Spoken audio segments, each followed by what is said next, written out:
2022년 12월 뜨겁게 막을 내린 카타르 월드컵. 아마 전 세계인이 염원했던 모습이죠. 바로 축신 리오넬 메시가 우승컵을 들어 올리는 것. 나 진짜 응원했잖아. 자, 메시 좀 바꾸고 가자 그냥. 진짜 응원했어. 그런 사람 많았어요. 정말.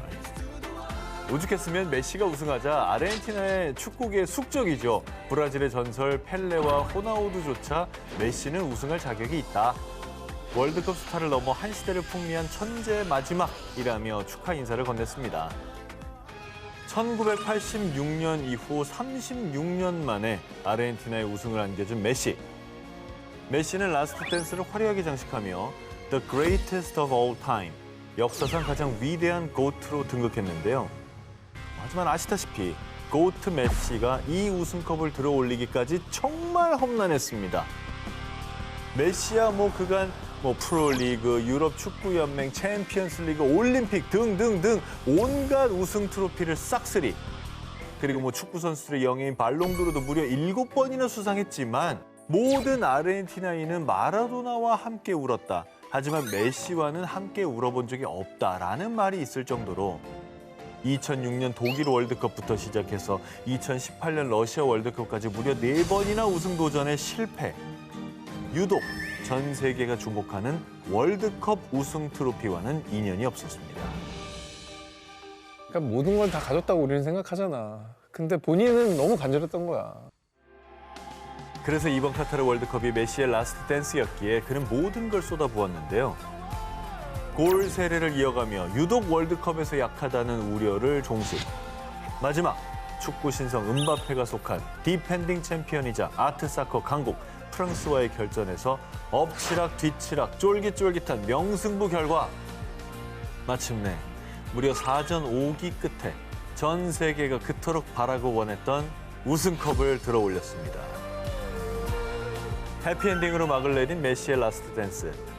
그는 SNS에 중요한 것은 포기하지 않는 것이라는 메시지를 남기며 진정한 중꺾마 정신을 전했습니다. 디지털 디자인 콘텐츠를 납품하는 국내 D사. 2004년 창업해 꾸준히 성장하면서요. 2016년 야심차게 중국에 진출, 공격적으로 사업을 확장했는데요. 하지만 2018년경부터 자금 회수가 쉽지 않았고 엎친 데 덮친 격으로 코로나19까지 확산, 절호의 기회는 절망으로 돌아가고 말았습니다. 코로나로 도산한 자영업자 회사가 한두 군데입니까? 그렇죠. 너무나 힘든 시간을 보냈고 아직도 지금 이어지고 있다는 게 너무 가슴이 아픕니다. 게다가 이제 타이밍상 투자금을 직전에 쏟아부었다고 그랬죠. 직전에. 그게 이제 타격으로 바로 돌아오는 거죠. 60억이 넘는 적자에 시달리는 암담한 상황. 하지만 D사의 대표 이성호 씨와 100여 명의 직원들은 포기할 수 없었는데요. 그렇게 이 대표는 마지막 승부수를 띄웠습니다. 그가 위기에도 절대 꺾지 않았던 마음, 수주에 의존하지 않고 회사의 경쟁력이자 자부심이었던 착시 기술, 에너모픽 일루전을 세상에 공개하기로 결심. 그렇게 2020년 대형 전광판의 D사의 핵심 기술이 공개됐습니다. 와, 이거 미쳐. 핵심 기술을 그냥 밀어붙였네. 그렇게 D사가 기사회생을 하나 싶었지만 코로나19가 재유행.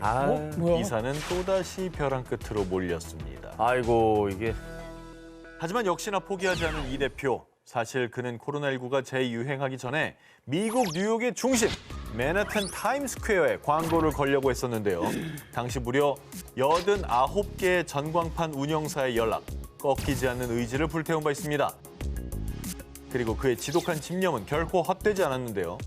미국에서 코로나19 규제가 완화된 2021년 7월 뉴욕 맨하탄 원 타임스퀘어 전광판의 모습입니다. 우와, 쏟아진다. 야, 나 저거 봤어. 근데 진짜 아이디어 좋다. 저거는 전 세계인들이 보는 장소잖아요. 전 세계인들이 보는 거죠. 제대로 홍보가 됐겠네요. 일각에서는 D회사의 과감한 시도에 전광판은 곧 광고판인 게 공식입니다. 너무 유치한 시도 아닙니까? 반대하는 사람들도 많았지만요. 자신의 의지를 꺾지 않은 결과 D회사에서는 60억의 적자에서 탈출. 매출이 급격히 상승했고요. 매출 5천억 원을 목표로 하는 글로벌 기업으로 성장했습니다. 회사의 핵심 기술에 대한 믿음이 있었던 것 같아. 이거 언젠가 빛을 발한다, 이거. 대단하다. 굳건한 의지를 가지고 승부수를 띄운 회사. 여러분도 거대한 파도와 폭포 앞에서 용감하게 맞서는 마음을 가지시길 바랍니다. 2022년 10월 24일 열린 K리그 시상식. 많은 축구팀과 선수들 중에서 유독 축제 분위기였던 팀이 있는데요. 그 주인공은 바로 지난해 경기당 2.7골을 기록하며 압도적인 성적으로 2부 리그 우승을 차지 3년 만에 1부 리그 승격을 이뤄낸 광주FC. 이날 시상식에서도 9개 부분을 싹쓸이하며 챔피언으로 떠올랐습니다. 사실 뭐 어떤 리그든 K리그도 마찬가지겠지만 강등당하는 건 참 쉽지만은 다시 올라오는 게 너무 어렵지 않습니까? 자, 그중에서도 화제가 된 선수가 있었는데요. 2022년 K리그 2 시상식에서 베스트 11 미드필더 부분을 수상한 광주FC 소속 이순민 선수입니다. 그는 40경기 가운데 32경기에 출전해서 2골을 기록하며 팀의 우승과 승격에 일조했는데요. 하지만 놀랍게도 그는 2017년에 광주FC에 입단했을 때만 해도 단 한 번의 경기도 뛰지 못했던 무명 선수였습니다. 와. 그러니까 아예 기록이 없었던 거죠, 그러니까. 그런 셈인 거죠. 근데 어떻게 주요 선수가 되죠? 그러니까. 입단 후에 출전 경험을 쌓지도 못한 채 2018년에 입대한 그는 2020년 제대 뒤에 광주FC로 돌아와서 20대 중반의 나이에 간신히 프로무대 데뷔전을 치르긴 했지만 2경기 출전에 그쳤습니다. 하지만 2번의 유효 슈팅을 기록하며 가능성을 보였는데요. 덕분에 2021년에는 28경기에 출전, 1득점 1도움을 기록하며 존재감을 드러내기 시작하고요. 2022년에는 무려 32경기에 출전하며 팀의 주전으로 떠올랐습니다. 지치지 않는 압도적인 활동량과 끝까지 포기하지 않는 의지가 무명 선수였던 그를 수상까지 이어지게 한 겁니다. 은퇴를 많이들 걱정해야 될 시점에 계속해서 데뷔를 하고 노력을 하고 이게 굉장히 어려운 일이라서 너무 멋있다. 존경하게 된다. 이제 박수를 보내고 싶네요, 진짜. 과거 프로무대에서 단 한 경기만이라도 뛰는 게 꿈이었다는 이순민 선수는 내가 꾼 특별한 꿈을 꼭 이루고 싶었어요. 할 수 있는 방법은 성실히 꾸준히 주어진 상황에 최선을 다하는 것뿐이었습니다. 라고 말했는데요. 이 광주FC가 일부로 이제 왔으니까 또 팀의 또 승승장구로 좀 이어졌으면 좋겠어요. 돌풍을 일으켜가지고. 본인이 잘해서 팀을 일부러 올렸으니 그렇지. 이제는 일부 리그 선수가 된 거잖아요. 본인의 꿈을 이룬 거잖아요. 이제. 이룬 진짜, 거죠. 진짜 이룬 거잖아. 네. 이순민 선수는 지금에 안주하지 않고 이제는 국가대표라는 더 큰 꿈을 꾼다는데요. 태극마크를 단 이순민 선수의 모습 기대하겠습니다. 2020년 캄보디아 푸놈펜에서 열린 한 자전거 대회. 15세 이하 부문에 참가한 청소년들은 자전거와 장비들을 재차 정비하고 경주에 나섰는데요. 그런데 모두의 이목을 끈 한 참가자. 뭐야, 뭐야? 자전거 왜 이래? 고물 자전거 아니에요? 때가 조금 달랐죠. 맨발로 저렇게 해도 되나? 저 발 되게 아플 텐데. 자, 헐렁한 반팔 반바지와 맨발로 녹슨 고물 자전거를 타는 소년. 13살 참가자 페츠 테아라입니다. 건설 일용직을 하시는 아버지와 아픈 어머니를 둔 5남매 중 막내인 페츠. 어려운 가정 형편에 자전거는 언감생심 그 자체였습니다. 하지만 장래 희망이 자전거 선수였던 페츠는 고물상에서 고작 $5짜리, 남들은 쳐다보지도 않던 녹슨 고물 자전거를 겨우겨우 구해 대회에 참가할 수 있었는데요. 아이고. 으리으리한 자전거와 헬멧, 보호대, 경기복 대신 100만 불짜리 2다리와 그 어떤 장벽도 꺾지 못할 강인한 마음이 있었습니다. 패츠는 신고 있던 샌들도 방해되자 벗어던진 채 맨발로 열심히 페달을 밟았습니다. 하지만 좋은 자전거로 쉽게 경사물을 넘는 다른 참가자들과 달리 녹슨 체인이 빠지고 언덕에서 미끄러져 넘어지고 고물 자전거로 경주를 달리기란 쉽지 않았는데요. 경사가 기어가 있느냐 없느냐가 천지 차이인 거 아시잖아요. 그리고 경량화된 자전거랑 저렇게 녹슨 자전거는 무게 자체가 다릅니다. 무겁죠. 완주를 했습니까? 완주요. 완주 안 했어도 박수 치려고 그랬거든요. 모두가 패츠의 고물 자전거로는 완주조차 못할 것이라 생각했습니다. 패츠는 끝까지 포기하지 않고 달리고 또 달렸습니다. 그 집념으로 당당히 6위로 완주. 경주에 꼭 참가하고 싶었고 이기기 위해 애썼으니까 좋은 자전거나 장비가 없어도 억울하거나 부끄럽지 않아요. 라며 꺾이지 않는 마음을 보여줬는데요. 오. 그리고 패츠의 의지에 감격해버린 사람들. 이후 캄보디아 청년운동협회 회장 랑 틸랭이 산악 자전거를 선물했고요. 그리고 패츠의 순수한 마음에 사람들은 후원으로 제대로 혼줄. 패츠 가족을 위한 식료품과 금전적 지원뿐 아니라 헌집 대신 새 집을 약속했고요.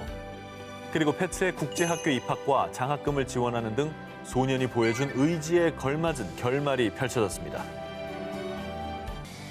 자, 이번에 소개할 특종은요. 2001년부터 2003년까지 주니어 세계 선수권 대회를 3연패하며 당국의 혜성같이 등장한 그리스 출신 프로 당구 선수 필리포스 카시토코 스타스입니다. 성인이 된 후에도 2009년 세계 챔피언십 우승, 2010년 당구 월드컵에서 우승을 차지하며 당구 천재로 불리며 이름을 알렸던 그런데 2013년 세계 선수권 준우승 이후 더 이상 그는 대회에 출전하지 않았습니다. 근데 뭐 성적이 떨어진 것도 아닌데 왜 안 하는 거죠? 대회 참가를? 갑자기 좀 본인이 슬럼프가 와서 포기를 한 건가요? 다름 아닌 신경계 손상으로 오른손을 떨게 되면서 정말 안타깝게도 더 이상 당구를 아이고. 칠 수가 없게 된 것입니다. 자, 이렇게 선수 생명을 마감해야 할지도 모르는 위기에 맞닥뜨린 필리포스. 사람들 역시 쟤도 이제 선수 생활 끝났네. 그의 당구 인생은 끝났다고 생각했습니다. 하지만 2018년 당국에 다시 돌아온 필리포스. 복귀와 동시에 서울에서 열린 당구 월드컵에서 당당히 준우승을 차지했고요. 2019년 한국 프로당구협회가 주관한 PBA 투어에서도 챔피언에 등극하며 화려하게 재기에 성공했습니다. 오! 어떻게 완치가 된 겁니까? 아니 근데 신경계라는 게 손상이 되면은 회복이 쉽지 않잖아요. 그렇죠. 어떻게 한 건지 궁금하네요. 사실 필리포스는 질병을 극복한 게 아니었습니다. 그는 오른손으로 더 이상 당구를 치기 어려워지자 왼손을 선택합니다. 피땀 흘린 노력으로 왼손잡이 당구 선수로 거듭났던 것입니다. 말도 안 돼. 핸디캡을 이겨낸 차원을 넘어서서 손을 완전히 바꿔버린 겁니다. 바꿨네 지금 보니까. 왼손입니다. 이게 가능해요? 아니 떨려도 큐거리로 이제 땅에다 놓으면 안 흔들릴 거 아니야. 그래서 땅에 잡으면 안 흔들리지. 오른손잡이가 왼손을 써서 대회를 하는 게 말이 돼요? 아니 월드 클래스 레벨에서 저게 되는 거예요? 여러분 생각해보세요. 이게 말이 되는 건가? 오른손잡이로 사는 사람들 생각해보세요. 왼손으로 손톱을 깎아봐. 쉽지 않죠. 쉽지 않아. 발톱 아니, 깎으면 그리고- 다 나가. 어쨌든 오른손잡이가 왼손으로 뭘 한다는 것 자체가 일상생활도 힘든데 안 되는 거지 안 되는 거지. 월드 클래스 대회에서 준우승을 차지했다는 겁니다. 그러니까 얼마나 피나는 노력이 있었을까요? 그것도 단 5년 만에 말이죠. 현재 한국 프로당구 투어 PBA에서 활약하고 있는 필리포스는 한때 은퇴의 기로에 놓였었지만 이제는 당국의 전무후무한 양손 우승 경력을 가진 선수가 됐습니다. 왼손으로도 당국의 강자임을 증명한 필리포스는 이런 말을 남겼습니다. 특별한 비법은 없고 오른손으로 경기하던 때보다 연습량을 늘린 것이 비결이에요. 2015년부터 꾸준히 라이딩 영상을 올리며 자전거 너튜버로 활동했던 박찬종 씨. 초보와 고레벨 라이더를 위한 꿀팁 전수부터 국내 유명 라이딩 코스 질주까지 라이딩 애호가들 사이에서는 꽤 유명했습니다. 그런데 2022년 7월 23일 영상을 끝으로 한동안 영상이 올라오지 않아서 팬들에게 의아함을 자아냈습니다. 그가 한동안 영상을 업로드하지 못한 이유. 지난 2022년 9월 23일 금요일 오후 5시 40분경 박찬종 씨는 여느 때와 다름없이 자전거를 타고 퇴근 중이었는데요. 그는 분명히 도로교통법에 따라 도로의 우측 가장자리에 붙어 주행하고 있었는데 대형 트럭이 갑자기 차선을 변경하더니 그대로 박찬종 씨를 들이받고 만 겁니다. 아유. 이 사고로 인해 트럭에 깔렸다가 구조된 박찬종 씨는 눈뼈 골절, 척추 3군데 골절, 왼쪽 무릎 아래와 발목에 개방성 골절을 입었습니다. 응급 수술을 진행했지만 결국 무릎 아래 왼쪽 다리는 절단해야 했습니다. 저도 저분 그걸 좋아해가지고 팔로우업을 하고 있었거든요. 너무 가슴 아픈 소식이 또 나중에 전해졌어요. 한순간 불의의 사고로 장애를 안게 된 상황. 하지만 박찬종 씨는 달랐습니다. 트럭 바닥에서 생의 끈을 놓치기 직전에 목숨을 구했습니다. 보너스 인생이라고 생각하고 있어요. 자신의 상황을 낙담하기보다 오히려 감사한 상황으로 받아들였습니다. 그러니까 짱이지. 주변에서도 그냥 걱정 어린 시선만 보낼 거 아니에요. 안타깝다라는 반응이 줄을 이뤘겠죠.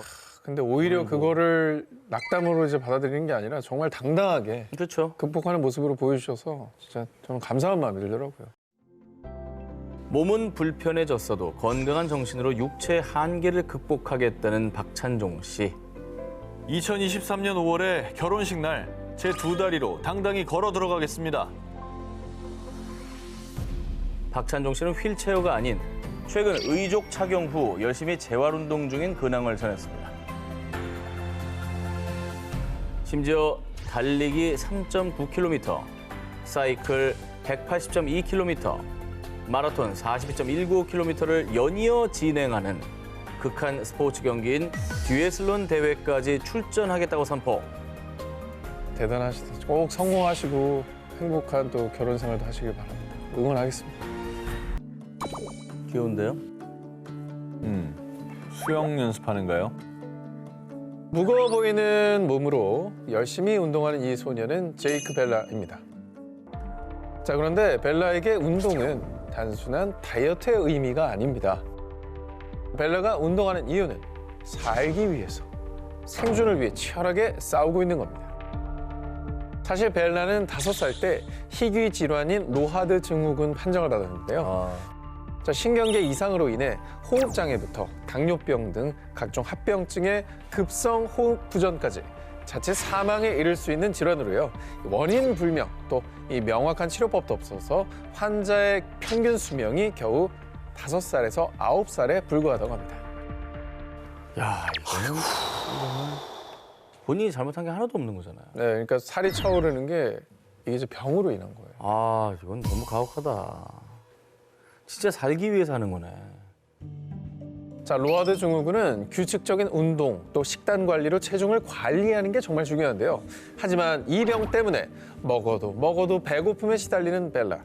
만약 계속 살이 찐다면 목숨이 위태로울 수 있는 상황. 자기가 좋아하는 것들은 참아야 되고 자기가 하기 싫은 힘든 거는 해야 되고 그러니까 태어나서 의무밖에 없는 거잖아. 근데 자기는 왜 그래야 되는지도 모르고 비록 나이는 어리지만 벨라의 삶을 향한 의지는 꺾이지 않았습니다. 먹고 싶은 것 꼭 참고 매일 식단 조절을 하는 건 물론이고요. 일주일에 3번씩 청소년 철인 3종 경기 훈련장을 방문. 수영, 사이클, 달리기 등 고된 훈련을 받았는데요. 그렇게 극한의 고통을 견뎌낸 시간이 3년. 세상에. 저 어린 나이에 얼마나 힘들까 저거. 열심히 운동하는 벨라에게 많은 응원이 이어졌지만 한편으로는 로하드 증후군의 평균 수명이 10살이 채 되지 않기 때문에 사람들의 걱정도 많았습니다. 이렇게 저 통증이 심한데 달리기하고 사이클은 그만두는 게 좋을 것 같습니다. 벨라는 죽을 것 같은 통증에 시달렸지만 자기 삶을 지켜내려는 의지는 꺾이지 않았고요. 매일 죽음과의 사투를 벌인 결과 투병 9년째인 올해 훌쩍 큰 벨라는 어느덧 14살이 됐습니다. 자, 그리고 이제 수영 선수로서 여러 행사에 참가하며 난치병을 앓는 친구들에게 희망이 돼주고 있습니다. 머지않은 날 벨라가 생존과의 투쟁에서 완벽하게 승리해 건강하게 웃을 날이 오기를 응원하겠습니다. 벌써 20년이 되었네요. 사고로 당신을 먼저 보냈을 때 하늘이 무너지는 것 같았어요. 밤이 되면 아이들을 채우고 살아생존 당신 생각으로 말없이 울었습니다. 밥 달라는 자식을 굶길 수 없어 살다 보니 여기까지 왔습니다. 여보, 나 애들 다 결혼시켰어요. 한 번만 말해줘요. 고생했다고. 이거 뭐 남편은 일단 세상에 안 계신 것 같고 그동안 혼자 많이 또 고생을 하셨던. 아이 뒷바라지 하면서 네. 고생 많이 하신 어머니 얘기가 아닌가 그죠?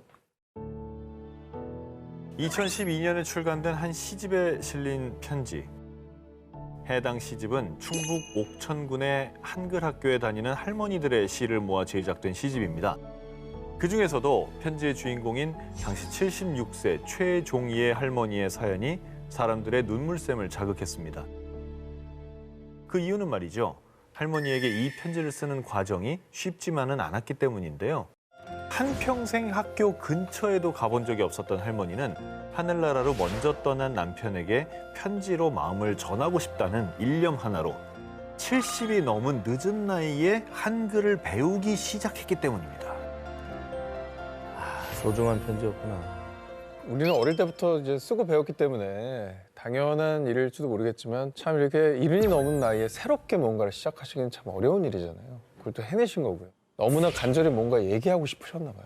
이렇게 남편 편지를 남기고 싶고 그러셨나 봐요. 주민자치센터에서 운영하는 한글 학교에서 한글 공부를 시작한 할머니는 생전 처음 보는 글자들을 연필이 닳고 공책들을 빼곡하게 채울 때까지 꾸준히 연습했는데요. 할머니에게 매일매일은 어려운 공부를 하는 날이 아닌 어제는 몰랐던 세상에 눈을 뜨는 날이기도 했습니다. 처음에 이제 외국 공부를 시작하는 거나 마찬가지 아니에요? 그렇죠. 그렇죠. 네. 네. 내 주변을 둘러싼 글자들이 점점 눈에 들어오고 막 읽히기 시작했을 때 그 희열도 있으셨을 것 같아요. 그렇죠. 네. 그렇게 마침내 완성된 편지. 한 장짜리 짧은 편지지만 할머니의 수많은 날의 노력들이 담긴 특별한 편지였는데요. 절제된 단어에서 그간 억눌러왔던 진심이 또 할아버지에 대한 그리움이 고스란히 묻어나 많은 이들의 감동을 샀습니다. 저 문장이 되게 와닿네. 보고 싶은 마음 지금 여기까지 왔습니다. 보고 싶은 마음에 여기까지 공부하시고 쓰기까지 왔다는 얘기네요. 애절한 마음을 전하셨네요. 그렇죠. 아유, 우리 또 눈물 석준. 네. 자, 바야흐로 너튜브 시대라고 할 정도로 트렌디하고 참신한 아이디어로 사랑받고 있는 너튜버들이 많은데요. 그 중에서도 so hot, 엄청난 화제몰이를 하며 사랑을 받고 있는 분이 있습니다. 어린 식구나래 어린 식구나래 너의 균 소매크 스르그르 아나타노 메네 추 아, 근데 진짜 요즘 진짜 핫하더라고요. 안녕하세요, 다나기상입니다. 어눌한 한국말, 한국 문화의 생소한 일본인 컨셉으로 많은 웃음을 주고 있는 다나카상이 그 주인공입니다. 그의 또 하나의 웃음 포인트는 90년대 말, 2000년대 초반 일본을 연상시키는 촌스러운 스타일이죠. 자, 일본인들조차 옛날 일본에서 저런 스타일의 사람 본 적 있어요. 90년대 일본 남자 스타일이랑 완전 똑같아요 라며 놀란다고 합니다. 그게 포인트인 거죠. 요즘에 이제 너튜브 세상이 또 다른 유니버스를 만들다 보니까 그러니까. 부캐들이 사랑을 많이 받고 근데 부캐 하시는 분들 보니까 진짜 연구 많이 하더라고요. 본캐를 소개시켜 드리겠습니다. 이 캐릭터의 본체는 개그맨이자 힙합 그룹인 나몰라 패밀리의 개그맨 김경욱 씨. 오늘도 술로 밤을 채우고 이 바비킴을 패러디한 바보킴이라는 배역으로 큰 인기를 끌었던 바로 그분. 기억나죠? 네. 그러다가 이제 공개 코미디 인기가 조금 저물면서 어디 갔지가 됐는데 이제 너튜브에서 다시. 예. 그러니까 오늘 제가 이렇게 말씀드린 걸로 그분이 이분이었어? 그런 분들 많을 거예요. 라고 하신 분들도 꽤 계실 거예요. 자, 지금은 핫하게 떠오르며 너무나도 많은 인기를 끌고 있지만 하지만 처음부터 다나카상이 인기가 있었던 거 아니었습니다. 그 지독한 컨셉이 시작된 것은 2018년. 8년이네. 저 컨셉이 저 때부터 시작이 됐던 겁니다. 오래했구나. 다름 아닌 햇수로 5년 전. 자, 무인기, 무관심 속에서 오랜 세월을 그가 버틸 수 있었던 이유. 다나카 정말 오랜 시간에 사람들이 인정도 안 해주고 찾아주지도 않았습니다. 하지만 다나카 내 자신이가 행복하고 즐거우니까 그것만으로 충분하다고 생각했습니다. 그러니까 여러분들이도 자신의 것을 믿고 끝까지 밀어붙이시기를 바라겠습니다. 그렇습니다. 언젠가 세상이 나를 알아줄 것이라는 믿음으로 단 한 벌의 옷과 가발로 버틴 겁니다. 자, 뒤늦게 빛을 발한 다나카에 대해 누리꾼들은 한움을 5년이나 파주셔서 정말 감사합니다 라며 찬사를 보냈는데요. 자, 개그의 아이콘에서 희망의 아이콘이 된 다나카가 여러분에게 전하고 싶은 메시지가 있다고 합니다. 다나카 5년 전부터 정말 열심히 살았습니다. 희망을 잃지 않고 꾸준하면은 여러분들이도 다나카처럼 멋지게 살 수 있어. 파이터! 인류가 등장한 이래 가장 많은 인류를 죽인 전염병. 2000년대 초반만 해도 매년 300만 명이 사망. 특히 5세 미만의 사망률은 무려 87%에 달했던 무시무시한 그 질병, 바로 말라리아입니다. 무섭죠, 말라리아. 아마 특히나 열대 지방에는 이게 많은 이들이 목숨을 말라리아를 잃는다고 하더라고요. 그렇죠. 오랫동안 인류를 위협한 말라리아는 여전히 위협적이지만 말라리아 치료에 효과가 있는 약물이 개발되며 수십만 명을 살릴 수 있었습니다. 이 위대한 업적은 중국 출신 과학자 투유유 교수의 끈질긴 집념에서 비롯됐습니다. 1960년대 말 중국 내에서 말라리아 감염자가 폭발적으로 증가, 감염자가 수천만 명에 달했습니다. 사태가 심각했기에 중국 정부는 말라리아 퇴치를 위한 연구에 돌입. 그리고 투 교수는 당시 보조연구원 신분으로 연구에 참여하게 됐습니다. 그런데 말라리아 원충은 인간과 암컷 모기를 오가며 다양한 형태로 변화, 인간 면역계에 제공되는 항원이 수천 개 달했습니다. 이로 인해 말라리아 백신 연구는 난항에 봉착했는데요. 하지만 투 교수는 포기하지 않고 무려 2,000종이 넘는 식물을 조사, 그리고 그중에서 200여 종의 천연 약물을 추출했습니다. 그리고 수차례 백신 테스트를 반복하고 또 반복했지만 대체 몇 번째지? 이번에도 실패야. 그렇게 투 교수가 실험에 실패한 게 무려 190번이었습니다. 잠도 제대로 못 자고 밥도 제대로 못 드시면서 연구에만 몰두하셨을 것 같아요. 힘든 걸 떠나서 포기하지 않았을까요? 190번 정도면 그죠? 안 되나 보다 했을 것 같아요. 끝까지 포기하지 않은 투 교수, 그리고 마침내 1971년 개똥쑥에서 추출한 아르테미신인에서 높은 말라리아 억제율을 확인했습니다. 190번의 실패 끝에 얻은 소중한 연구 결과. 하지만 투 교수는 또 다른 난관에 봉착했습니다. 해당 성분이 인체 효능이 있는지는 미지수. 결국 투 교수는 결단을 내리게 되는데요. 그것은 바로 제가 임상시험을 받을게요. 쉽지 않은 야, 결정이죠. 이거는 완전 자기 목숨 걸었네요. 목숨 건 거예요. 근데 그만큼 의지가 강했다는 거지. 투 교수가 직접 임상시험의 대상이 된 결과 다행히 큰 부작용은 발견되지 않았고요. 이후 말라리아 환자들에게 해당 약물을 투여한 결과 실제로 치료 효과가 뛰어나다는 것을 확인했습니다.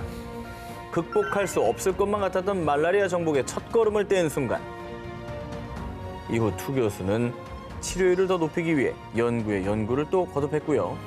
투 교수가 발견한 아르테미신인은 말라리아 치료에 큰 효능을 보이며 전 세계적으로 사용.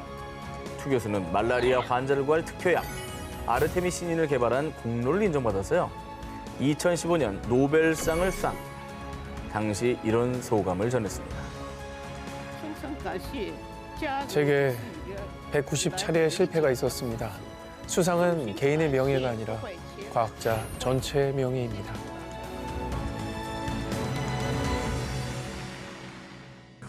(1994년 11월) 육군사관학교.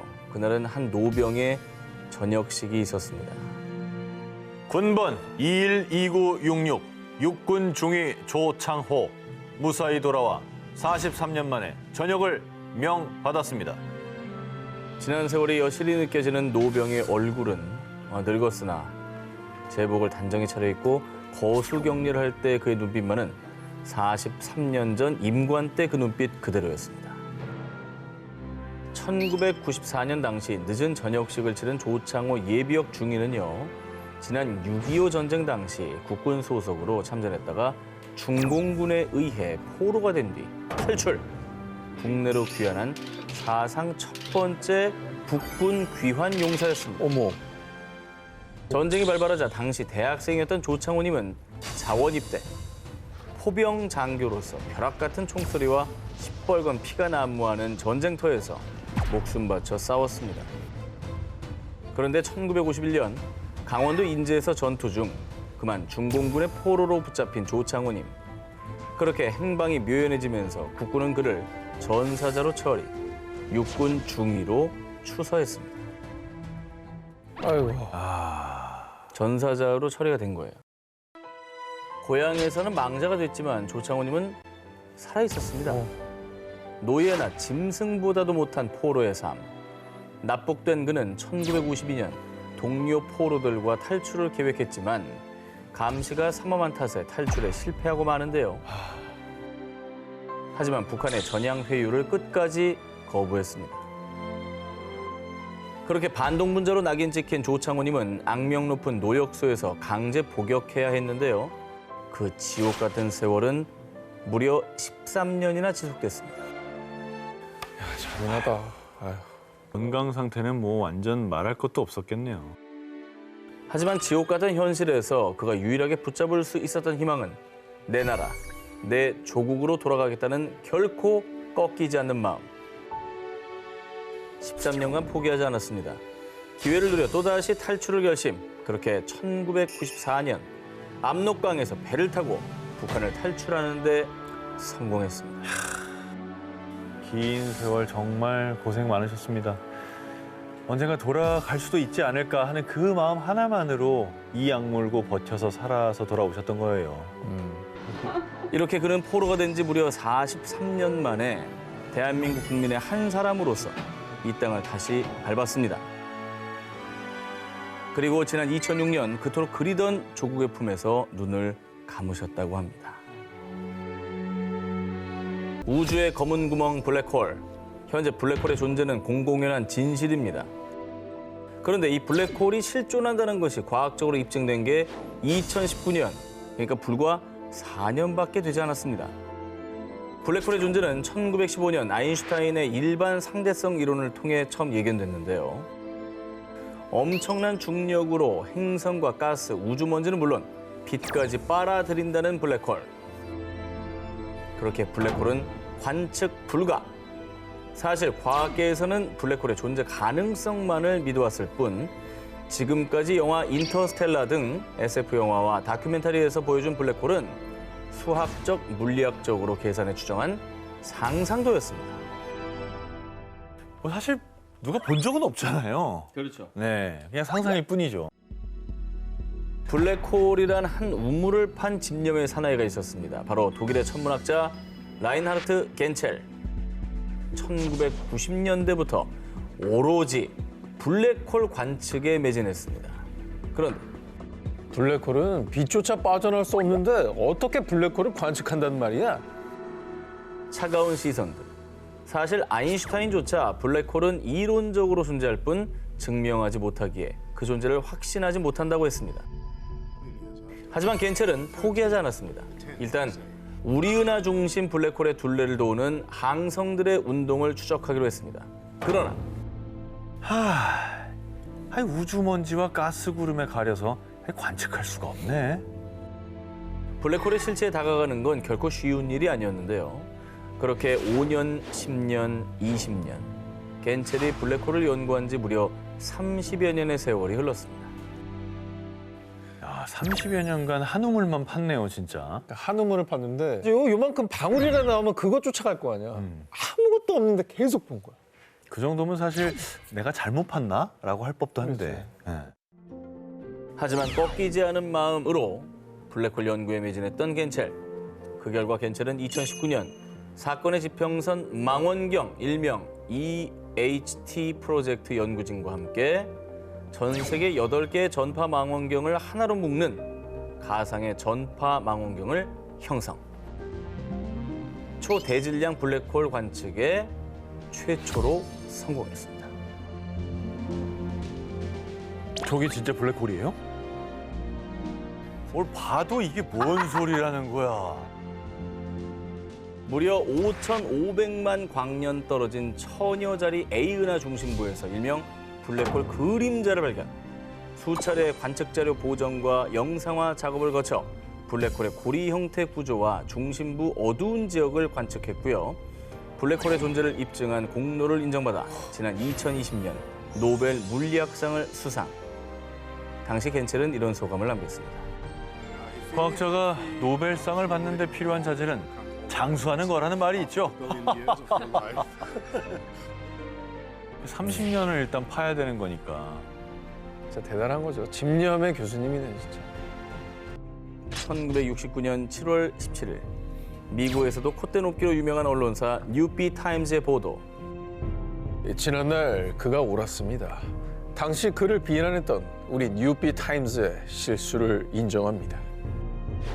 라며 누군가를 향해 사과문을 게재, 세간의 주목을 받았습니다. 자, 그런데 이 사과문이 게재되기까지는 무려 50년의 시간이 걸렸습니다. 1919년 과학자 로버트 고다드는 언젠가 로켓이 우주를 넘어 저 먼 달까지 닿는 날이 올 것이요. 대기권을 벗어나 진공, 즉 우주에서도 로켓이 비행할 날이 올 거라고 주장했는데요. 지금은 너무도 당연한 이야기 같지만 1919년 당시 사람들은 공기가 없는 우주 공간에서 로켓이 추진력을 받아 움직인다는 것은 절대 불가능하다 이렇게 생각을 했습니다. 게다가 당시는 고체 연료 로켓을 쓰던 상황. 이는 추진제에 한번 불이 붙으면 중간에 끌 수도 없고 연소 강도도 조절할 수 없어서요. 우주에서 로켓을 제어한다는 건 꿈도 꿀 수 없는 일이었습니다. 그래서 당시 뉴비 타임즈는 고등학생 수준의 기초 지식도 갖추지 못한 과학자 로버트 고다드라며 그를 비난, 혹평했던 것이죠. 69년도에 달 착륙했잖아. 50년 전에 저런 비난을 한 거야. 근데 뉴비 타임즈로서는 자신들이 틀렸을 수 있다는 생각을 정말 요만큼도 하지 않았다는 거죠. 알았겠지만. 그럴 만도 하죠. 하지만 고다드는 주변의 시선이나 비난에 흔들리기는커녕 기존 고체 연료 로켓의 단점을 보완하기로 결심. 산소가 없는 우주 공간에서도 점화와 연소 강도를 조절할 수 있도록 액체 로켓 개발에 몰두했습니다. 우와. 그렇게 6년간의 연구에 매진한 끝에 1926년 3월 16일 미국 매사추세츠주 오번시에서 인류 최초의 액체 로켓 실험이 이루어졌습니다. 하지만 그가 비장하게 쏘아 올린 액체 로켓은 불과 2.5초 동안 겨우 12m만 상승. 인근의 양배추 밭에 떨어지는 데 그쳤습니다. 그럼에도 불구하고 그저 묵묵히 자신의 로켓 연구를 지속했던 고다드. 그 연구를 토대로 1930년에 발사한 로켓은 609m까지 상승. 실험에 실험을 거듭했습니다. 그렇게 한평생을 로켓 연구에 매진한 고다드. 하지만 우주에서 로켓이 비행한다는 그 꿈은 끝내 이루지 못했고요. 지병으로 세상을 떠나고 말았습니다. 아유. 아이고. 비록 고다드는 사망했지만 이후 폰 브라운 박사가 고다드의 액체 연료 로켓을 바탕으로 V2 로켓의 액체 연료 엔진을 제작. 1969년 아폴로 11호 달 착륙에 성공했습니다. 그렇게 생전 고다드의 업적이 미국 우주 개발에 초석을 다져놓았다는 평가를 받았고요. 결국 콧대가 높았던 뉴비 타임즈가 50년 전 고다드를 조롱했던 실수를 인정, 사과문을 게재하기에 이르렀던 것입니다. 그리고 이제 고다드는 우주 로켓의 아버지로 불리고 있습니다. 인도에 거주하는 달진데르 카우르 부부. 그들에게 한 가지 고민이 있었습니다. 결혼한 지 수년이 지났지만 임신이 되지를 않았던 건데요. 근데 결국 2014년 9월 카우르는 남편과 함께 난임치료센터를 찾았습니다. 그런데 솔직히 말씀드리면 연세가 많으셔서 임신은 힘들 듯합니다. 보통 여성은 이제 40대가 되면 임신 확률이 5%에 불과하다고 하는데요. 그런데 당시 아내인 카우르의 나이는 70세. 남편의 나이는 77세였습니다. 카우르는 결혼하고 무려 40여 년간 임신을 시도했지만 모두 실패했고요. 하지만 이른의 나이, 또 고령인 만큼 의사는 카오르 부부가 난임 치료를 받는 것조차 만류했습니다. 그 위험하고 힘들까 봐 그런 거잖아요. 그죠? 카오르는 간곡하게 의사를 설득했는데요. 결국 이른의 나이에 또다시 임신 준비를 했는데요. 난임치료센터를 다닌 지 2년. 몇 차례나 실패를 겪으며 카오르 부부는 신체적, 정신적 고통에 이음으로 죄책감과 우울감까지 몸과 마음에 큰 상처가 남았는데요. 보통 제가 이때는 거의 대부분의 여성이 이제 완경을 지난 나이기 때문에 아, 그렇죠. 쉽지 않은 게 임신입니다. 난 산모가 걱정이 돼서 그래. 하지만 끝끝내 포기하지 않은 카오르. 인고의 시간이 흘러 2016년 72의 나이에 건강한 아들을 출산. 세계 최고령 엄마에 등극한 겁니다. 진짜 의지로 만든 기적이다. 정말. 과학기술을 능가하는. 72세 고령의 나이에 기적적으로 첫 아들을 품에 안은 엄마. 노부부의 진심 어린 사랑이 뒤늦게나마 결실을 맺은 게 아닐까요? 영국 노퍽 올드 헌스탠튼에 위치한 이 절벽. 최소 1억 년 전 무려 백악기 시대에 형성된 석회암 절벽인데요. 자, 그런데 이 절벽이 지역의 명물이 되기까지 누군가의 피나는 노력이 있었습니다. 그 주인공은 이 지역에 거주하는 85세 남성 마이클 케네디였는데요. 1997년 은퇴 후 올드 헌스탠튼으로 이사온 케네디. 당시 운동 삼아 산책 중 석회암 절벽이 있는 해안가에 갔는데요. 자, 그런데 당시 절벽은 세월의 풍파로 인해 절벽 곳곳이 침식. 심지어 해변가 주변에는 정체 모를 쓰레기까지 널브러져 있었습니다. 이를 본 케네디는요. 백악기 시대 절벽이면 소중한 유산인데 계속 무너지고 있다니 안타깝습니다. 아니 보호벽이라도 세워야 하는 거 아닙니까? 할아버님, 그 절벽은 사람들이 많이 찾는 곳이 아니에요. 그리고 절벽에 오르지 말라는 표지판도 세워뒀어요.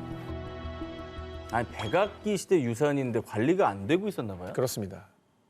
아 근데 뭐 사람이 많이 오르는 데가 아니니까 뭐 굳이 그렇게 막 할 필요가 없다고 생각했을 수도 있을 것 같긴 해요. 다 관리하기 힘들지. 네. 자, 그래서 케네디는 자신이 직접 절벽을 지키기로 결심했습니다. 와. 케네디는 절벽을 침식시키는 파도를 막기 위해 절벽 밑에 돌을 쌓아 보호벽을 만들기로 한 건데요. 그렇게 매일 2시간씩 직접 손수 돌을 나른 케네디. 사람들은 케네디가 열정만 넘칠 뿐 무모하다고 말했습니다. 하지만 중요한 건 꺾이지 않는 마음 아니겠습니까? 포기하지 않고 매일매일 2시간씩 돌을 옮기고 해변 쓰레기까지 치운 케네디. 그 세월이 무려 14년. 케네디가 옮긴 돌은 정확히 200톤에 달했습니다. 덕분에 절벽 침식 방지 효과는 물론 해변가도 깨끗해지면서요. 지역민들은 물론 관광객까지 해변가를 찾게 됐다고 합니다. 아, 근데 저건 진짜 인간은 위대하구나. 자신의 신념을 꺾지 않고 꾸준히 한 길을 걸어온 케네디. 돌 보호벽을 쌓은 지 27년이 되던 2021년에는요. 지역 사회를 위해 헌신한 노고를 인정받아 표창장을 수여. 여전히 절벽 지킴이로 활약 중이시라고 합니다. 현재 KFB는 전 세계 80여 개국에 10,000개 이상의 매장을 보유한 글로벌 기업인데요. KFB의 마스코트, 창업주이신 커넬 할랜드 샌더스가 처음 치킨계에 발을 디뎠을 때만 해도 업계에서 인정받지 못했다고 합니다. 자, 사실 젊은 시절 샌더스는 다양한 사업에 도전했었는데요. 패기와 열정으로 도전했지만 결국엔 사업마다 실패. 하지만 샌더스는 실패에 전혀 꺾이지 않았습니다. 그는 카페 사업 당시 인기를 끌었던 미국 남부식 닭고기 튀김에 집중했는데요. 이게 이 맛은 괜찮았는데 조리 시간이 너무 길어서 큰 이윤을 남기긴 어려웠던 겁니다. 그래서 샌더스는 주방에 살다시피 하며 조리 시간 단축을 위한 연구에 돌입했습니다. 그리고 숱한 연구를 거듭한 끝에 결국 샌더스는 자신만의 치킨 조리법과 비밀 레시피를 개발하는 데 성공했는데요. 샌더스는 본인이 개발한 마성의 치킨 조리법을 판매하기로 계획, 영업에 나섰습니다. 하지만 문전박대 당하기 일수. 그렇게 샌더스가 거절당한 횟수는 무려 109번도 아닌 1009번. 아유, 와, 야, 고생하셨네. 10번만 당해도 상처받는데 1009번은 1000번째 됐을 때 뭐 기대도 없이 들어갔겠네. 하지만 샌더스는 1000번이 넘는 거절에도 꺾이지 않고 낡은 트럭에 요리 도구를 싣고 트럭에서 숙식하며 계속 본인의 조리법을 영업했습니다. 그리고 그 결과 1952년 마침내 귀인이 등장. 사업가 피터 하우먼을 만나게 되고요. 하우먼이 샌더스의 조리법을 구매하기로 결정. 그렇게 세계적인 프랜차이즈 전문점 KFB 1호점이 탄생했습니다. 당시 샌더스 옹의 나이는 62세였다고 합니다. 오, 대단하다. 1009번의 거절 끝에 성공을 거머쥔 샌더스. 그렇게 그는 치킨계의 대명사가 되었고요. 세계적인 치킨 프랜차이즈의 역사가 시작됐습니다. 2020년 영국 출신의 작곡가 데이비드 스튜어트. 그는 12년 전부터 무려 수백 곡이 넘는 작곡을 했지만요. 12년간 당당히 내세울 히트곡을 작곡하지 못했고 무명 작곡가로서 힘든 시간을 보내고 있었습니다. 근데 수백 곡을 작곡을 했다는 거는 빛을 한 번도 못 봤는데 대단한 열정이네요, 진짜. 그렇죠. 그런데 말입니다. 작곡가 스튜어트의 인생을 180도 뒤집는 결정적인 사건이 발생합니다. 음악계 지인들과의 만남에서 우연히 들은 이야기. 한 인기 가수가 새 앨범 준비를 하며 신곡 수급을 하고 있다는 소식이었는데요. 알려진 곡이 얼마 없는 무명 작곡가였지만 자신의 음악만큼은 자신 있었던 스튜어트는 혹시 모를 기적을 기대하며 자신에겐 다신 없을 마지막 기회라고 생각하고 작업에 돌입했습니다. 화려한 스튜디오도 없이 자신의 침실에서 작은 노트북으로 혼신의 힘을 다해 작업한 스튜어트. 그리고 그 결과는 정말 기적적으로 채택됐는데요. 스튜어트의 작곡 인생을 뒤바꾼 화제의 곡 바로 이겁니다. 이거야? 다이너마이트. 이 좋은 노래를? 잘 쓰네. 하루 만에 너튜브 조회수 1억 뷰 돌파. 하루 만에. 바로 BTS의 다이너마이트였습니다. 당시 BTS는 전 세계가 주목한 제일 핫한 아티스트였는데요. 빌보드를 씹어먹는 BTS가 새로운 신곡으로 한국 가수 최초로 빌보드 핫100 1위를 하느냐 마느냐 기대되는 중요한 그때 BTS는 숱한 1위 곡을 배출한 유명 작곡가가 아닌 무명 작곡가 데이비드의 곡을 선택한 겁니다. 진짜 대박이다. 인생 역전이죠. 다이너마이트의 초대박으로 스튜어트는 무명 작곡가에서 빌보드 차트 핫 100송라이터와 핫 100송 프로듀서 차트를 동시에 석권한 7번째 작곡가 겸 프로듀서에 등극. 그는 이런 소감을 전했습니다. 제가 BTS 복권에 당첨됐네요. 지난 12년의 세월을 보상받은 기분입니다. 자, 이곳은 인도네시아 자바에 위치한 우노기리 일대. 푸르른 반얀나무와 무화과 나무가 울창한 숲을 이뤘고요.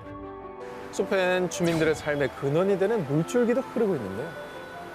자, 그런데 생명력 넘치는 이 숲은 수십 년 전만 해도 메마르고 삭막하기만 한 죽음의 땅이었습니다. 사실 1960년대 당시 무분별한 벌목으로 나무들이 베어진 상태였고요. 게다가 엎친 데 덮친 격으로 큰 산불이 발생. 그리고 연이어 찾아온 가뭄으로 땅은 갈라져 메말랐고 물줄기도 그치고 말았는데요. 지자체와 마을 사람들 모두 대책을 내놓지 못하고 있을 때 이를 안타까워한 한 사람. 나무를 심지 않고 이대로 두면 이 땅은 계속 건조해질 거야. 그래, 숲을 살리려면 나무를 심어야 돼. 인근 마을 주민 사디마는 많은 물을 저장하는 반얀나무와 무화과 나무를 매일매일 심기 시작했습니다. 사디마는 그 누구의 도움도 없이 혼자서 숲을 살리려 외로운 싸움을 이어갔는데요. 마을 사람들은 그런 사디만의 의지를 꺾으려고 했습니다. 아니, 반얀나무에 영혼이 있어. 아니, 그런 나무를 심겠다고? 단단히 미쳤구만. 심지어 나무를 심은 곳에 가축을 풀어 자라지 못하게 방해하기도 했습니다. 왜 방해를 해 또? 왜 방해를 하지? 거기 이런 사람들이 있어요. 아, 나도 좀 뭐 자기가 안 할 거면 안 하는 거지 뭐하러 방해를 하죠? 그렇습니다. 아, 반얀나무에 영혼이 있다고 생각해서 그러나? 하지만 사디만은 온갖 방해에도 언젠간 숲이 살아날 거라 믿었고요. 무려 24년 동안 11,000그루 이상을 심은 결과 드디어 결실을 보았습니다. 극심한 가뭄으로 메마른 땅엔 다시 물이 넘쳐흐르기 시작했고요. 인근 마을 주민들은 1년에 한 번 겨우 농작물을 수확했었지만 이젠 두세 번의 수확이 가능해졌습니다. 그리고 사디만은 그 의지를 인정받아 2016년 인도네시아 정부로부터 환경을 지킨 시민에게 수여되는 명예상 칼파타루상도 받았는데요. 꺾이지 않는 마음으로 몸소 우공이산을 보여준 사디만이 남긴 말을 여러분께 전해드립니다. 자, 나의 바람은 사람들이 풍족하고 행복하게 살아가는 것이기에 계속 나무를 심을 겁니다. 하지만 다시는 숲을 태우지 말아주시오. 2022년 3월 우리나라에 최초로 이게 생겼는데요. 사진으로 먼저 보여드리겠습니다. 임산부인가? 아니다. 성소수자. 그렇죠. 인가 보다. 예, 요즘엔 뭐 제3의 성이라고도 얘기 많이 하잖아요. 그런 인식으로 만들어진 화장실. 야, 그러고 보면 성소수자들은 어디로 간 거야? 그동안? 픽토그램을 보고 좀 예상하셨겠지만 성별, 성지향성, 성정체성, 장애 유무와 상관없이 아기 기저귀를 갈아야 하는 부모부터 성별 이분법이 불편한 성소수자, 성별이 다른 보호자와 함께 화장실을 이용해야 하는 아이, 장애인 등 누구나 사용할 수 있는 모두의 화장실입니다. 음성 지원과 점자는 물론 몸이 불편한 분들을 위한 핸드레일과 손잡이, 접이식 의자와 샤워기도 설치됐습니다. 손을 씻는 세면대와는 별도로 생리컵을 씻을 수 있는 작은 세면대도 마련됐는데요. 이 모두의 화장실은 한 번에 한 명이나 한 팀만 이용할 수 있다고 합니다. 그러니까 사실 저나 뭐 황 기자님이나 아이와 아빠가 성이 다르기 때문에 좀 곤란한 경우들이 맞아요. 있거든요. 아, 맞아. 일단 애를 데리고 뭐 수영장을 가는 게 조금 힘들고 좀 그럴 수 있거든요. 네, 모두의 화장실은 이미 세계적으로 확대 활발히 시행되는 추세인데요. 버락 오바마 전 미국 대통령도 집권 당시 백악관에 모두의 화장실을 설치했었고요. 미국 하버드대, 예일대 등 주요 대학 각 건물에도 성중립 화장실이 있다고 합니다.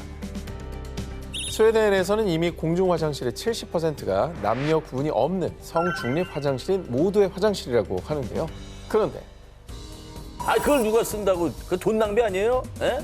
아, 그 화장실을 만들 바에 차라리 학생들의 복지를 더 신경 쓰란 말이에요.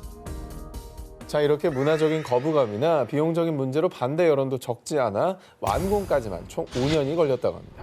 하지만 전문가들은 화장실이 곧 우리 사회의 축소판이라고 하는데요. 모두의 화장실은 누구도 배제되지 않고 모든 사람이 포함되는 사회를 만들기 위한 실천입니다.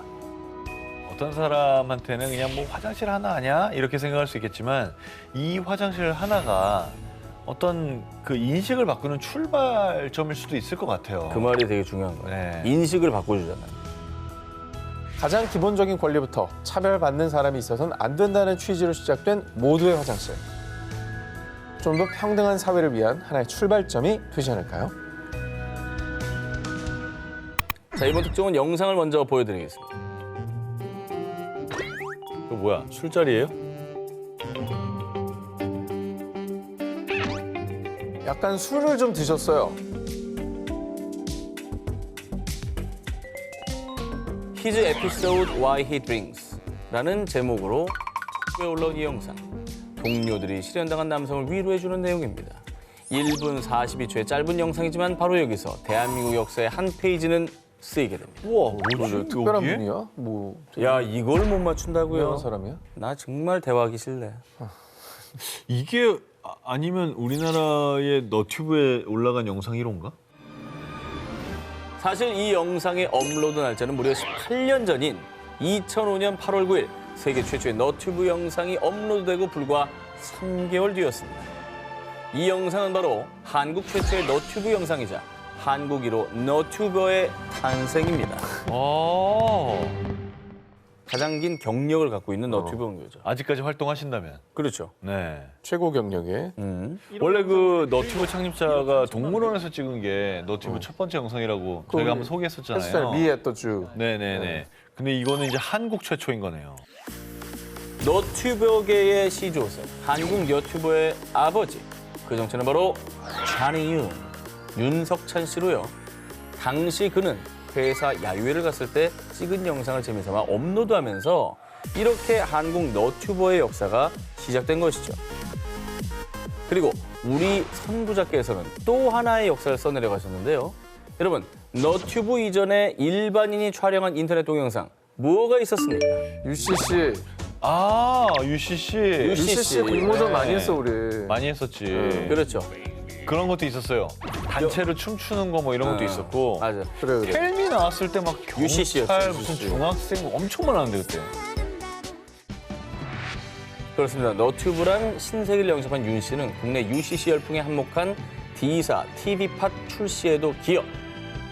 그리고 개발자란 본캐답게 18년 동안 쭉 너튜브에 IT, 클라우드 기술 관련 영상도 업로드하면서요. 우와, 한국 1호 너튜버로서 활발히 활동을 하고 있습니다. 대박. 계속 하시네. 역사를 만약에 역사책을 쓴다? 그럼 저분이 당연히 무조건 올라가야 되는 사람인 거네. 어디 보자. 얘는 외모를 한 스푼, 얘는 축구 실력을 한 스푼, 얘는 노래 실력을 한 스푼. 아이고 이거 어떻게 하나 다 쏟아버렸네.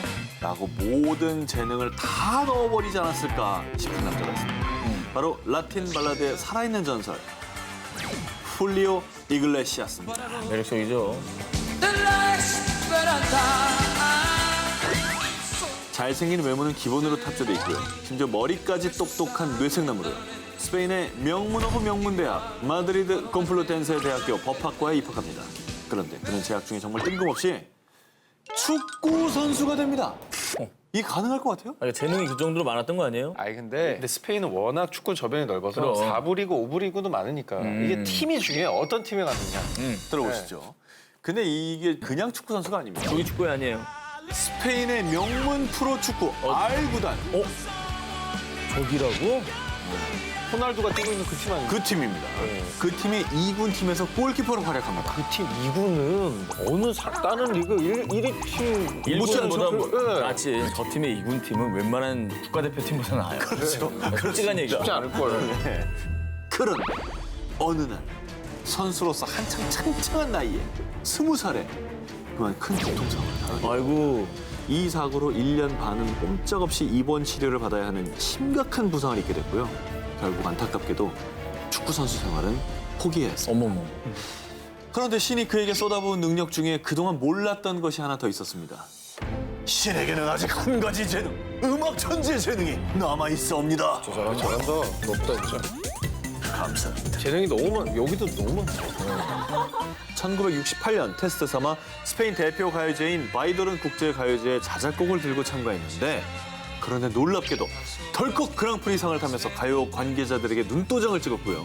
이후에 자신감을 얻게 된 훌리오 이글레시아스는 유럽 최고의 음악 경연 대회인 유로비전 송 콘테스트에도 출전해서 당당히 4위에 입상하면서 정식 가수의 길을 걷게 됐습니다. 그리고 1978년부터는 무려 14개의 나라 말로 앨범을 발표하면서 세계 무대까지 진출해 약 3억 장의 앨범을 판매하며 월드스타로 등극했다고 합니다. 사기다, 사기. 지금 세계에서 가장 핫하게 떠오르고 있는 스웨덴 최고의 수출품 스카스가드 패밀리를 아십니까? 이 패밀리의 중심은요, 바로 올해 67세의 배우 스텔란 스카스가드입니다. 자, 먼저 영화 토르와 어벤져스 속의 셀빅 박사 이분입니다. 네.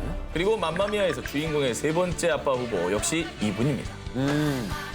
사실 영화 팬들 사이에서는요, 스텔라는 배우 경력보다는 자식농사 한 번 알차게 일군 스웨덴 최고의 농부, 일명 파파스카로 더 유명하다고 합니다. 스텔라는 전처 사이에서 무려 5남일녀를 뒀는데 특히 장남 알렉산더와 둘째 구스타브, 그리고 넷째 빌은요, 아빠 스텔란의 191cm를 훌쩍 넘는 큰 키, 그리고 연기력까지 똑 닮아서 바로 지금 미드와 할리우드를 완전 정복하고 있다고 합니다. 그래요? 그런데 이 패밀리 중에서도 특히 지금 전 세계 여성 팬들의 가슴을 가장 설레게 만드는 스카스가드는 단연 장남 알렉산더. 인간과 뱀파이어의 공존과 갈등을 다룬 미드 트루 블러드 시리즈에서 뱀파이어 에릭 노스만 역을 맡아서 음산하면서도 나쁜 남자의 매력으로 단숨에 스타덤에 올랐는데요. 그리고 뿐만 아니라 할리우드 데뷔 전부터 슬금슬금 유명세를 타던 알렉산더는요. 아버지 스텔란을 끌어내리고 1999년부터 시작해 데뷔 후에도 무려 5년간 스웨덴 최고의 섹시남으로 선정되기도 했다고 합니다. 자, 그런데요. 우리나라에는요. 신들린 연기력으로 빵 뜬 다음에야 사실 배우 핏줄이라는 게 밝혀져서 팬들을 멍하게 만든 분이 있습니다. 바로 배우 김성훈 씨입니다. 김성훈은 누구죠? 천만 배우 하정우 씨의 본명이죠. 그렇구나. 아시다시피 나 혼자 사는 이들의 대부님, 우리 배우 김용건 씨의 장남이신데 신인 시절에는 기자에게 부탁까지 해서 아버지가 김용건이라는 사실이 알려지지 않도록 애를 썼다고 합니다. 이후에 자신의 계획대로 하정우 씨는 아버지가 누구인지 밝히지도 않고도 영화 추격자, 범죄와의 전쟁, 대부님 누구라고 생각하십니까? 살아있네 등 전국구적인 유행어도 탄생을 시켰고요. 김부터 탕수육까지 폭풍 먹방으로 인기를 더하며 명실상부 국민 배우 자리에 우뚝 섰는데요. 그런데 사실 오로지 내 힘으로 성공하겠다는 이 결심과 노력은요. 그 과정에서 좌절도 많이 겪었다고 합니다. 20살 때 본 공채 탤런트 시험에서는요. 저 합격 못하면 바로 군대 갈 거예요. 라고 선언까지 했지만 그만 최종 면접에서 장렬하게 탈락을 하고 말았다고 합니다. 그런데 아버지 김용건 씨도 가차없는 게요. 하정우 씨가 탈락을 하자마자 병무청에 직접 가셔서 정말 친절하게 아들의 입대 신청을 대신해줬다고 합니다. 군대 가. 그리고 결국 그 인고의 시간을 거쳐 지금의 국민 배우가 된 하정우 씨는요. 자신의 연기혼을 예술혼으로 다듬어 영화 롤러코스터, 허삼관 등 영화 감독으로도 성공적으로 데뷔했고요. 미적 재능까지 살려서 화가 활동을 시작해 미국 LA에서 개인전을 열기도 했습니다.